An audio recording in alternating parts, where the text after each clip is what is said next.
मागील आठवड्यात आलेल्या अवकाळी पावसामुळे भंडारा जिल्ह्यातील धान पिकांचं मोठं नुकसान झालेलं आहे। कापणीला आलेलं धान पीक वादळी वारा आणि पावसामुळे जमीनदोस्त झालंय।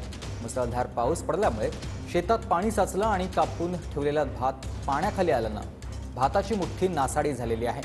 शेतकऱ्यांच्या हातातोंडाशी आलेला घास अवकाळीनं हिरावून घेतल्यानं शेतकरी हवालदिल झालाय।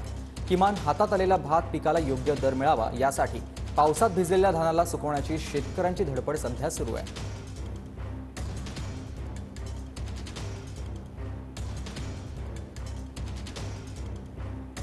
डोंगरी या गावी सध्या आपण आहोत। इथे मोठ्या प्रमाणात शेतकऱ्यांनी जे आहे धान पिकाची लागवड केली होती, मात्र त्यांचे धान जे आहे अवकाळी पावसामुळे ओलेचिंब झाले आणि त्याच्यामुळं त्यांनी ते आता वाळू टाकलेले ठिकाणी आपल्याला पाहायला मिळतं। आपण बघू शकतो इथं जे आहे मोठ्या प्रमाणात शेतकऱ्यांनी ठिकठिकाणी अशा प्रकारचे धान जे आहेत आपले ओलेचिंब झालेले धान वाळू टाकलेले आहेत आणि त्याची वास येऊ नये किंवा त्याचा जो ओलावा आहे निघून जावा, जेणेकरून त्यांना योग्य दर मिळेल यासाठी म्हणून त्यांनी ठिकठिकाणी जे आहेत अशा प्रकारचे धान वाळू टाकलेले आपल्याला पाहायला मिळतात। आणि आता याच्यात जो काही दर मिळेल तो लागवडीपेक्षा निश्चितच कमी दर मिळणार आहे।